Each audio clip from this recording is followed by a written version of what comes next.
10 WCW moments that were real. Be sure to subscribe and hit that notification bell for daily wrestling videos. Number 10. The loose cannon goes too far. The airing of Clash of Champions 32 in 1996 was mostly known for a real-life interaction between Brian Pillman and Bobby Heenan. During Pillman's match with fellow legend Eddie Guerrero, Pillman would grab Heenan's neck. The idea was that this would be in line with Pillman's gimmick and persona of the respective time. But the issue with this moment was that Heenan had just had neck surgery, and nobody should have been touching Heenan, yet Pillman clearly didn't receive the memo.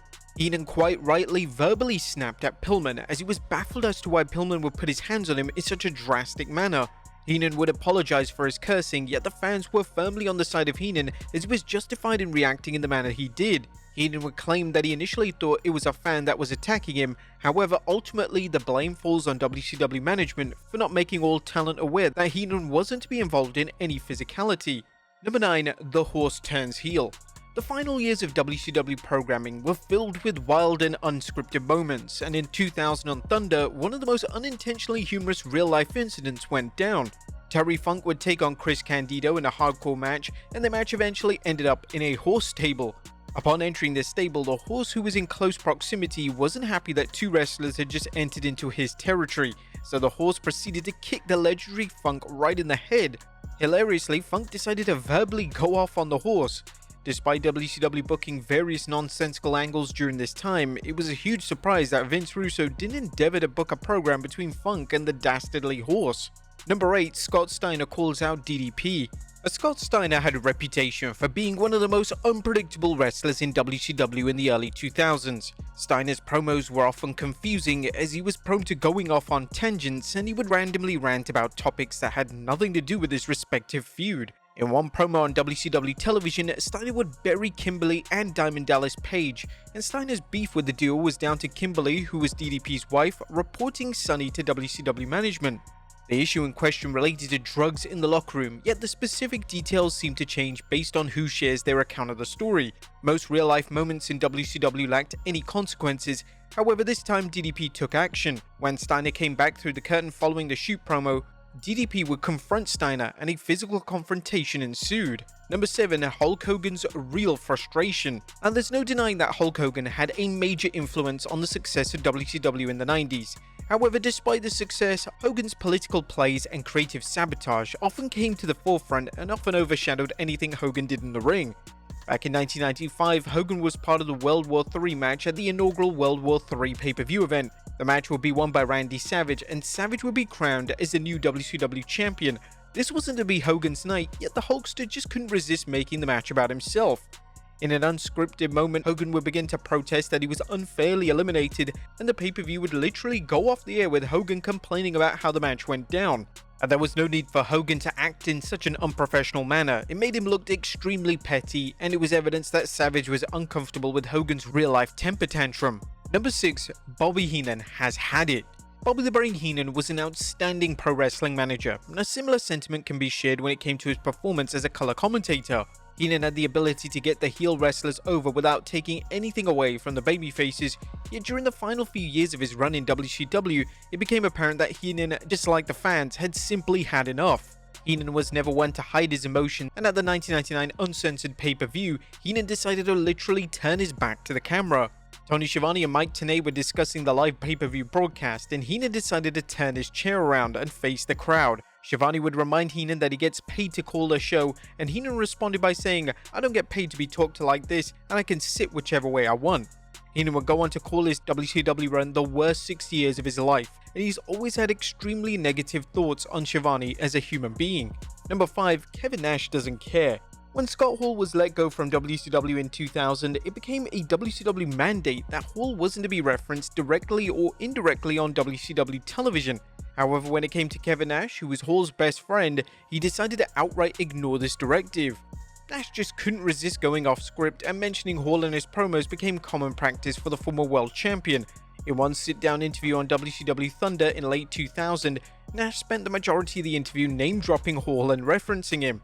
In a bizarre move which highlighted the lack of focus of WCW management at the time, they decided to air the pre-recorded interview, albeit with several instances of muting the audio when Hall was mentioned. It would have made more sense to just not air the segment entirely, as it led to more questions than answers, and it could have easily been inferred that WCW were running an angle, but that simply wasn't the case. Number 4, Scott Steiner shoots on Ric Flair. The issues between Scott Steiner and Ric Flair were well documented, and in 2000 on WCW TV, Steiner decided it was time he aired the dirty laundry between the two wrestlers. In a now infamous promo, Steiner completely buried Flair with lines such as, "Now last week I was watching TV and I watched a 53-year-old man come out here who has more loose skin than a Shar-Pei puppy come out here and say he's still the man. I seen Ric Flair, number 2, the Nature Boy, come out here who's been the butt end of all the jokes because he's supposed to be the limousine-riding, jet-flying son of a gun, but I'm saying one time you should take a cab and use that money to fix your crooked yellow teeth." In a rare move, WCW would punish Steiner for going off script, and according to JJ Dillon during an appearance on the list in Your Boy, Steiner wasn't exactly thrilled with his suspension. It was embarrassing for Rick. It was embarrassing for me because Scott went out there with no prior warning and just made what he said very, very personal. I called Scott on it, and he's very high strung, and of course he took exception and he continued to prolong Flair backstage with me, and I said, "Your personal views with Rick are personal with you and him, and live television when we have a storyline, that is not a place to carry on and air your personal opinions." Bill Bush was in charge of the company at the time. Eric Bischoff was on hiatus, so Bill's first impulse was to fire Scott, and then he had to deal with Brad Siegel, and the decision was to suspend Scott, I want to say 2 weeks without pay. Number 3, a close shave. WCW saw dollar signs when it came to Tank Abbott. However, Abbott is mostly known for the time he pulled out a real knife on pay-per-view. Abbott would take on Big Al at the 2000 Super Bowl event, and Abbott would win the leather jacket on a pole match, and then he proceeded to pull a knife and place it at Big Al's throat. Abbott would declare that he could kill him before WCW cut away. The commentary team had a difficult task in trying to logically explain what had just happened, and it became apparent that it was an unscripted moment when the commentary team tried to state that Abbott was trying to cut Big Al's beard. Number 2, Randy Savage slaps Tori Wilson. In 1999, one of the most uncomfortable WCW segments of all time took place. In a backstage segment between Macho Man Randy Savage, Gorgeous George, and Tori Wilson, Savage went off script and legitimately slapped Wilson across the face. Why on earth Savage did this is anyone's guess, and some fans have theorized that it looked like Wilson broke character, and this evidently angered Savage so much that he slapped her across the face. Even if this was the case, nothing justifies this act from Savage, and it was without question a step too far. And number 1, Goldberg knows best.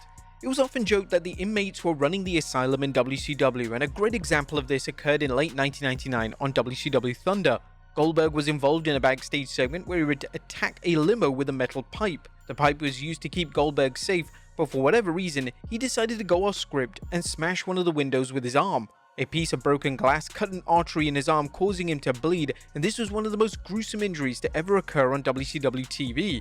Appearing on Broken Skull Sessions, this is what the Hall of Famer had to say regarding the incident. "You know, I mean, some things I may have taken personally. I made poor judgment because I was mad and I was opposed to grabbing a sledgehammer. I figured I'd use my own sledgehammer and just show how violently I can hit. Well, that was smart. Then I'm like, okay, this is live TV and I'm gonna hit it again. And I hit it and I go through it like a cheese grater. And I look down and I'm like, oh, this is nice. Live TV, grab my hand, white limousine, go to the front. Great video. Great shock. Boom. Blood everywhere. I went nuts." But there you have it, folks. 10 WCW moments that were actually real. Be sure to leave your comments down below, and I'll see you next time with some more wrestling content.